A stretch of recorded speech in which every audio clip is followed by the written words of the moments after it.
Welcome back to Goodnight, Lighthouse. I'm Miss Dorothy, and I'm here to read you another story. And I've got a fun book tonight with a couple of fun characters. This book is called Big Brown Bear's Birthday Surprise. Big Brown Bear's Birthday Surprise. This is a story about the big brown bear and his little friend the rat, and a surprise rat plans for his birthday that doesn't go as planned. We're going to have to get into this book and find out what the surprise is and what happens. Are you ready to get inside this book with Miss Dorothy? Good. I need you to sit up and listen up, because here we go. Big Brown Bear's Birthday Surprise, written by McPhail. Chapter 1. It was a fine summer day. Big Brown Bear and his friend Rat were having a picnic.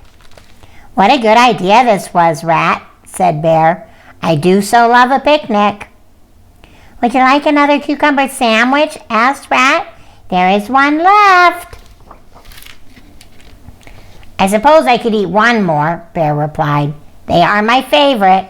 "Yes, I know," said Rat. "That is why I made 10 of them." "What a special day," said Big Brown Bear. "Indeed," said Rat. "And do you know why it's so special?"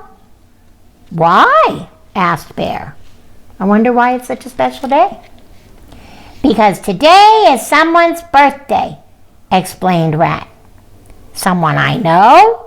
asked Bear. "Yes," answered Rat. "Someone you know very well." "Oh, Rat!" cried Big Brown Bear. "It's your birthday." "Not mine, Bear," said Rat. "It's yours." "It's Bear's birthday." "Really?" asked Bear. "How do you know?" "I remembered from last year," said Rat. "Birthdays don't change. They're always on the same day."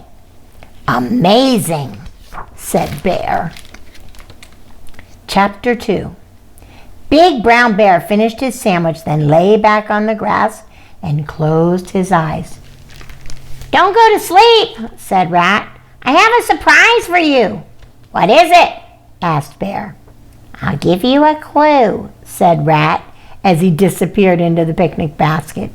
"It has 4 letters and begins with a B."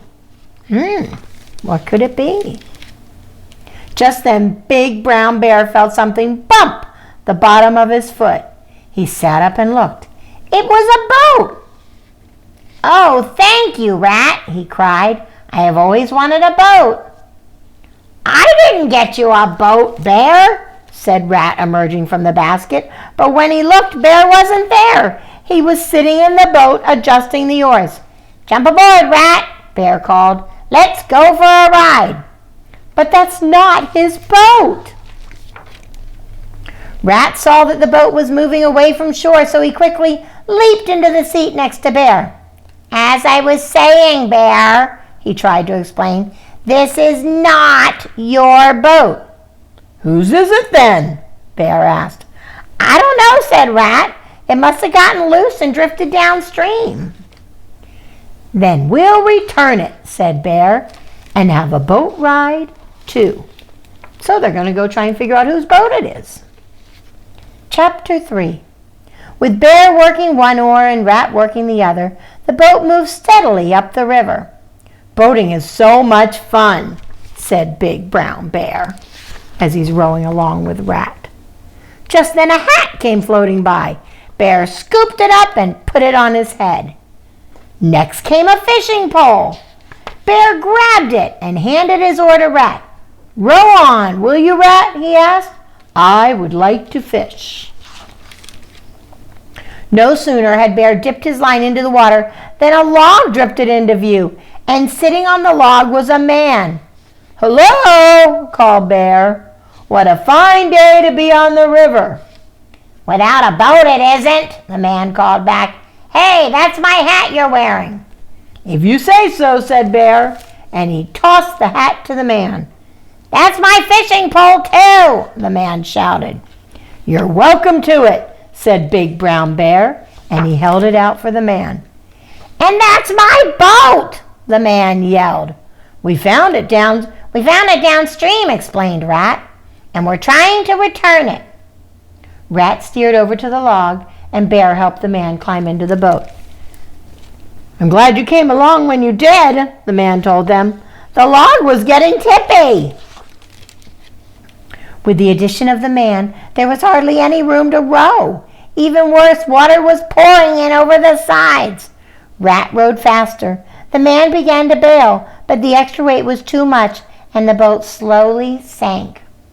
Once they'd all swum safely to shore, the man decided he'd had enough boating for one day. He was going home.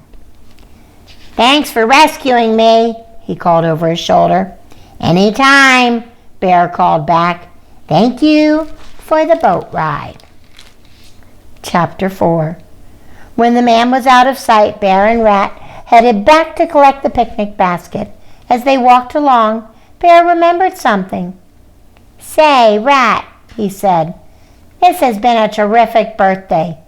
But if the boat wasn't my present, what is?" "Oh, that's right. We never found out what the real present was. But it starts with B and has 4 letters. "I'm afraid it's not much of a present," said Rat. "Not compared to a boat." "Oh, boats are all right," said Bear, "but they can sink." "You're right about that, Bear," said Rat, as he reached into the picnic basket. "Here's your present," he said, and he handed a ball to Bear. "Oh, Rat!" cried Bear. "What a beautiful ball!" "Do you really like it?" asked Rat. "I do indeed," said Bear. "Watch this!" He tossed the ball high into the air, caught it on the tip of his nose, and balanced it there, all the way home, where Rat had another surprise waiting. It's a birthday cake just for Bear. That was an exciting book. Bear and Rat went on quite an adventure when they found that boat, and that was not the surprise. Rat told Bear that he had a surprise, and it had 4 letters in it and started with a B, and then Bear saw a boat, so he thought that was his surprise, but it wasn't. And they went down river, and they met the man who was supposed to have the boat. Then they all sank in the boat, and then Bear found out that his surprise was really a ball, which I think he liked a lot more than sinking in a boat. And then look at that. Rat even had a birthday cake for him. This was a good book. I like Bear and Rat. I wonder if they have any more books together. Miss Dorothy, I'll have to go find out. I like books about friends. It's one of my favorite kinds of book. It makes me think about you because you're my friend, and I love coming visiting you and reading stories to you. But now, my little bear, it's time for you to get into bed. Get under your covers, get snuggled up, cuddled up, ready for a really good night's sleep. And whether no matter what happens tomorrow, if it's your birthday, or if it's somebody else's birthday, or if it's just a regular day with no surprises at all, just remember to do one very important thing all day long.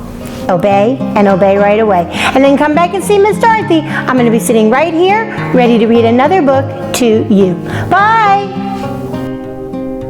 Thanks for reading with Miss Dorothy. I hope you enjoyed this book, and I hope you'll come back soon to read another. What's your favorite book? Drop Miss Dorothy a note and let me know. I'll go find it, and I'll read it to you. Be sure to subscribe, like, and share. I'll see you soon.